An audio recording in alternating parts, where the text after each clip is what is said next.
everybody, and welcome to Blue Jays Today, where we always have something to say about the Toronto Blue Jays. I am your host, Adam Peddle. And I'm your host, Nicholas Blaylock. And today, guys, we're going to be evaluating, breaking down, and predicting my favorite Toronto Blue Jay, Praise the Lord, Lourdes Gurriel Jr. Before we do, comment down below your thoughts on it. And today, Jays is the code for Monkey Knife Fight. Hop on there, get some sweet deals, bet along with us this season. All right, bro. Praise the Lord. Answering our prayers so far through spring training and definitely last season, quite at the end.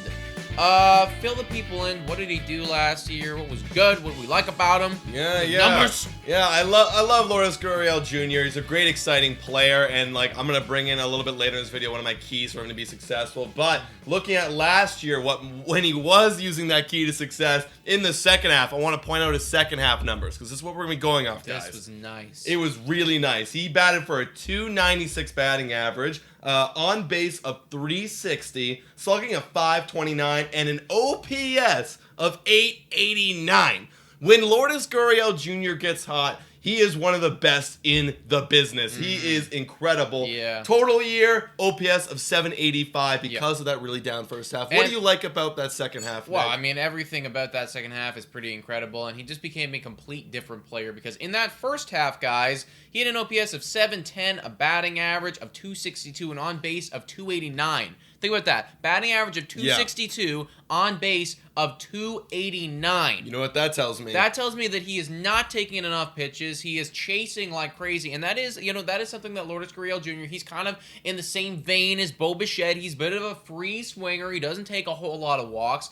But when you look at what he did in the second half, and you see the difference from on base to batting average, it's very clear that he was taking some borderline pitches. They were going in his favor, and that gave him the pitches that he can free swing at, and that's why he had a slugging of 529 and OPS that was crazy. Yeah, and that leads right into my key to success, guys. For Lourdes Gurriel Jr. to have another amazing year, he needs to keep that batter's eye locked in. He needs to not chase borderline pitches, not swing us up for the dirt, because that's what we saw in the first half. Yeah. Ugly swings early, falling behind and fighting with 2 strikes. When he's getting into batters and hitters counts, he is dominating, and that's the key to his success this season, is staying patient and keeping a good eye. Dude, when I look at these two first half and second half slash lines, the first half slash line, you look at that slash line, if you were to ask me who is that player, I would say Randall Grichuk. But somehow had a better batting average. If you tell me who is that second half player, you ask me, who is that? I say Teoscar Hernandez. Literally, that's what he became. And that's what made Teoscar Hernandez such a great player, because it used to be Teoscar Hernandez would swing at garbage all the time. His strikeouts were through the roof. He would never take a walk. The second that he started using his eyeball, he became the Teo that we know and love right now, the all-star Silver Slugger Teo.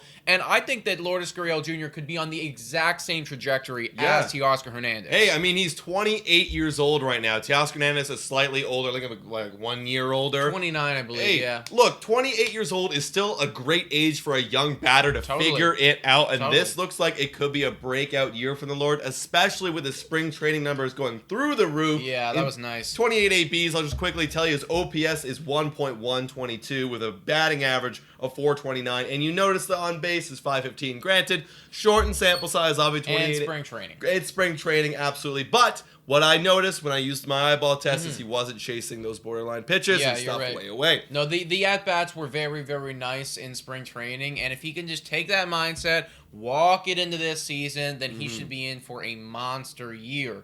What do you got? The Lord doing? I got the Lord doing something pretty good, a bit better than his career average, and actually probably this is going to be, this would be his best year ever. He has a batting average of 285 with an on-base of 340, so very similar to when he's hot in that second half last year. A slugging of 511 and an OPS of 851. That would make him, in my eyes, a solidified elite baseball player. Also driving in 98 RBIs, scoring 81 runs with 28 dinger-dongs. That's pretty good. Yeah. That's pretty damn good. I like it. I have him doing even better because I'm a Lourdes Gurriel Jr. fan. And, I just think that this is the Lord's time. This is the Lord's calling, and we will be praying to him all season long, and he will answer those prayers. 289 batting average, 347 on base, 527 slugging. That gives him an OPS of 874. He will have 31 round-trip bombs. He will have 107 RBIs, because I think he's going to be, if he has a slash line like this, then you automatically own that 5 spot, maybe even 4 if T.O.'s slumping or like somebody's hurt or something like that. Like you're going to be in the meat of the order. You will be getting RBIs. If you're doing this, you are going to get a lot of them. So 107 RBIs and 91 runs scored. Lourdes Gurriel Jr., that's an all-star slash line right there. I think that he could 100% be an all-star. If he does that in the first half. At least. Yeah. So, yeah, I mean, Lourdes is going to have a freaking monster. That's the thing. You were talking about those RBIs, 107 you said, right? And that is all indicative of whether he stays on that top part of the lineup, because now you got Matt Chapman who's hitting behind him, and you know how much Charlie Montoya loves to split up the power hitters with a lefty, or a Kirk of sometimes he'll do that. Yeah. So, now Matt Chapman's getting the back half of that unless Matt Chapman can break out. That's the thing. So the Lord should be sandwiched into that top 5. Exactly. And frankly, if he does the slash line that we are saying, it's going to be impossible for Montoya. You just can't. You cannot possibly put a slash line like this in the 7 or 8 spot. It just won't happen. Well, think about it, right? Once Grichuk was off to an incredible start last year, he was hitting in the 2-hole. He was hitting in the 5 spot. Exactly. All the time. Montoya likes his lefties, but he doesn't like them more than an 874 OPS. Right. Just simply. Right. If the Lourdes Gurriel Jr. was to do something like this, be incredible. What does that mean for extensions? Is he on this team anymore? Is he gone? What does that mean? Because he's got 3 years left, guys, on pretty cheap. Yeah. If he does this, obviously we want to retain him. Is that going to be impossible? Well, I think it's hard to say right now, especially because if he does have this good of a year, you're still 2 years into the future that we got to make up a decision. However, it would make the decision so much tougher if he continued this level of play all throughout, because you gotta imagine the guy wants to get paid like anyone should. You can't just assume someone doesn't want to get paid. No, they want to get paid. And if he does this, he's deservingly so. And with that being said, I think the better he does, the less likely chances are of an extension past 2024. But if he's not mediocre, but just average, above average, Lourdes Gurriel Jr. We've seen in the past, then I think the chances are very high. Yeah, exactly, guys. And we're not even this would be a breakout season, but even if he does career-wise, career stats, what he's done, he still have an OPS over 800. He's got a good batting average. He's a very good player. We think he's going to take the next step, and then maybe he gets paid deservingly so. Hopefully on the Blue Jays, but could be on another squad. Way down the line. He's got Silver Sluggers to win before then. Yeah, absolutely. Guys, let us know in the comments down below, what do you think about Lourdes Gurriel Jr.? What do you think he's going to do